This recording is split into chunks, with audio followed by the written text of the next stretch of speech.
along with my co-anchor, Anthony Caruso. Welcome to another edition of Raider Nation. October has our school calendar buzzing with activity. Student Council Spirit Week was held the week of October 19th. Each school day, students wore a given theme to earn points towards their class during a spirit competition. Homecoming was held on Saturday, October 24th. And finally, for all elementary schools, the Halloween parade will be on Friday, October 30th at each individual school. Our school offers a variety of clubs for students to advocate for a cause or passion they believe in. This school year, under the direction of Ms. Harbison, our students kicked off the Women's Activist Club. Let's take an inside look.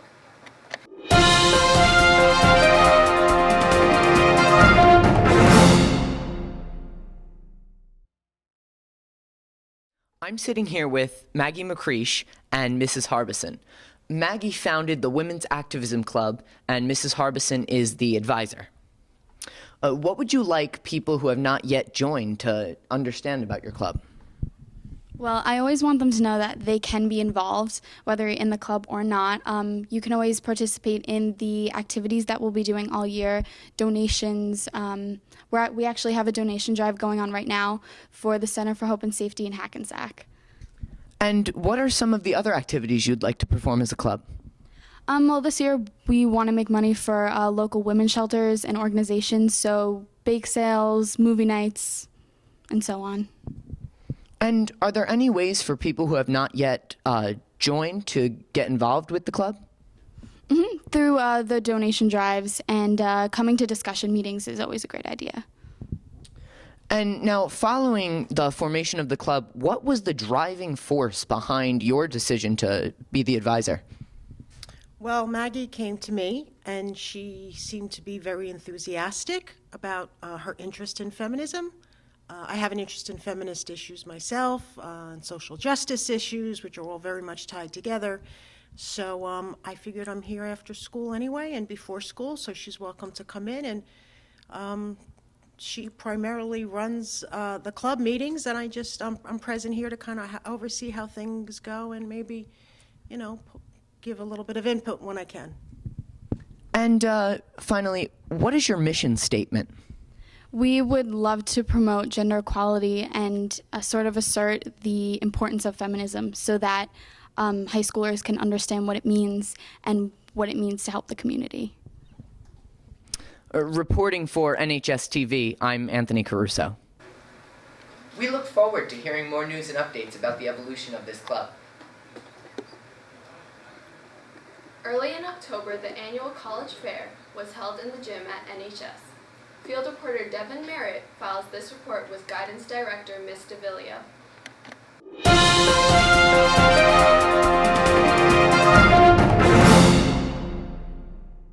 Hi, Ms. DeVillio. I just have a few questions. As Director of Guidance, what planning went into the college fair activity? College fair planning actually starts now for next year. So last fall in October, we select a date. We have to register with the National College Fair Registry. And then from there, one of our guidance secretaries really starts the process, reaching out to colleges, collecting acceptances or people agreeing to attend. Once we have an idea of who is going to attend, the counselors really do much of the heavy lifting. They're the ones that plan the evening, help order and arrange tables. They also determine, how we're going to support the college reps while they're here. We do provide them with a dinner, which is a great opportunity for the school counselors to actually meet and talk with representatives. This year, one of the new additions that the counselors planned for was they created mini information sessions. One of them was on the very basics of financial aid. One of them was on the junior-senior timeline of what students should be doing now to kind of prepare for the college process. And then the third session was more of a help session where Ms. Mehta was actually in the cafeteria assisting with the sign up for the SATs, because we've noticed that some students and parents are struggling with that process since everything's online and the uploading of the photograph.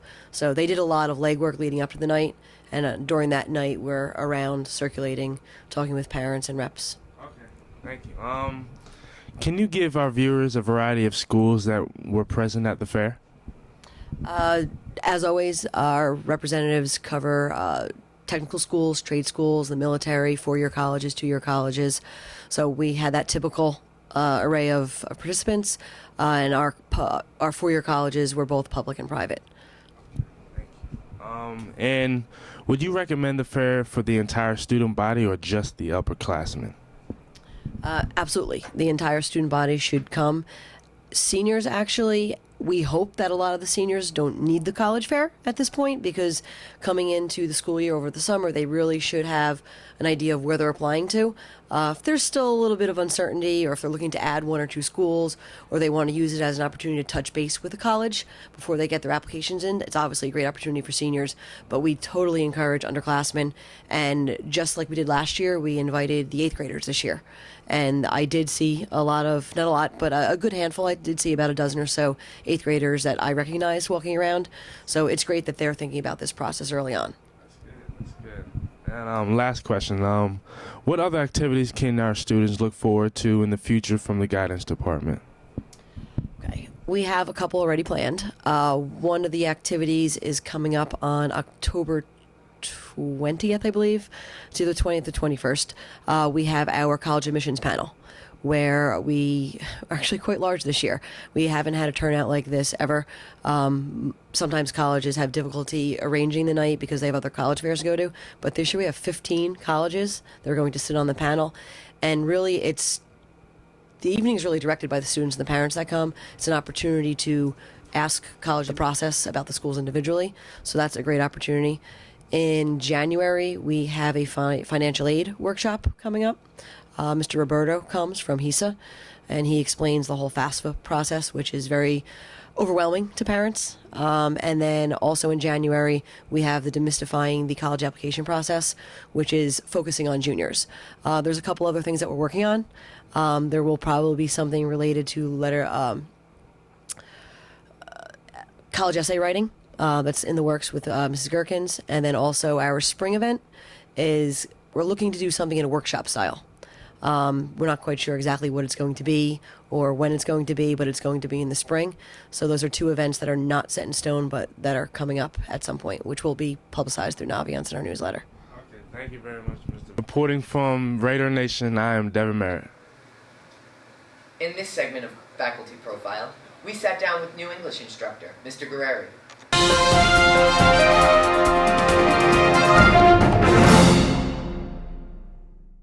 Hi, I'm Chris Conte here with Mr. Guerreri. Can you tell our viewers about your previous teaching experiences? Sure. So before coming to Nutley, I taught 3 years down in the Freehold Regional High School District in Central Jersey. Actually taught at my old high school, Manalapan High School. I was an English and drama teacher there. I taught mostly freshmen, similar to what I'm doing here, and as well as their drama elective class. I also was the advisor of the drama club there, where we did 2 full productions every year, a fall play and a spring musical. So I was there for 3 years, and then after that I taught for 1 year in Manhattan in the New York City Department of Education at Performing Arts School, teaching various levels of acting and theater as well as 9th grade English. As the school year unfolds, how has your transition been to NHS? Transition has been amazing. This is a really, really great place to work. It's one of the reasons why I wanted to come here. I knew that Nutley was a place that had a great sense of community, really great students, great faculty and administration. It's really helped make the transition pretty seamless. So, I'm really feeling good about how the year has started, getting to know my students, setting a lot of goals for ourselves for the year, and now with getting the fall play started, really, really excited about what that's going to offer for the community and the school as well. What goals have you set for this academic year? Academically with my students, especially with 9th grade, I think with 9th grade it's really important to sort of really help ease them in that transition from middle school to high school. A lot of them can realize that the amount of independence that they now have is exciting, but it can also be overwhelming. So I think as a ninth grade teacher, part of our job is to sort of set them up for success with that transition, give them a little bit of independence at a time, and gradually add on more and more until they become comfortable with it so that they're ready to progress on to obviously 10th, 11th, and 12th grade. Additionally, as an English teacher, my goal is to really help them become strong readers and writers, obviously. So getting them excited about reading, introducing them to texts that are going to get them to really think critically about their ideas, themselves, the world around them, and be able to translate those ideas into writing and communicating effectively. And as the director of the fall play, what are your expectations for its premiere? So being that this is the first fall play here at Nutley High School in at least quite a while from what I understand, I'm super excited. And I think that the Laramie Project is an awesome and definitely ambitious first production for us to be doing. Shepherd, it's a true story. It's basically what you would call a documentary theater style of show, meaning that members of a real theater company called the Tectonic Theater Project back in 1998 decided that they were going to go to the town of Laramie, Wyoming, and interview a lot of the people there in the aftermath of the death of a young man named Matthew Shepard. Now, Matthew Shepard was in his early 20s. He was a student at the University of Wyoming, and he was openly gay. And he was essentially murdered by these two other young men. This was before a lot of hate crime legislation sort of came into play. And the play really tackles the people of Laramie, Wyoming, and the people who were involved in this event, people in the community, and how this event has shifted their thinking, really impacted their lives in a really, really big way. So it's a powerful play. It's a really emotional play at times. It involves a lot of different characters. And I can tell you that the students that are cast in the show are awesome and so excited to bring this play to life and share it with the community, both in the high school and in the town. Okay, well, we wish you the best of luck with the fall play as well as your first year here at NHS, and we thank you for your time. Reporting for NHS TV, I'm Chris Conte. With the ghosts and goblins upon us, we asked students and faculty what is their favorite Halloween movie this spooky season.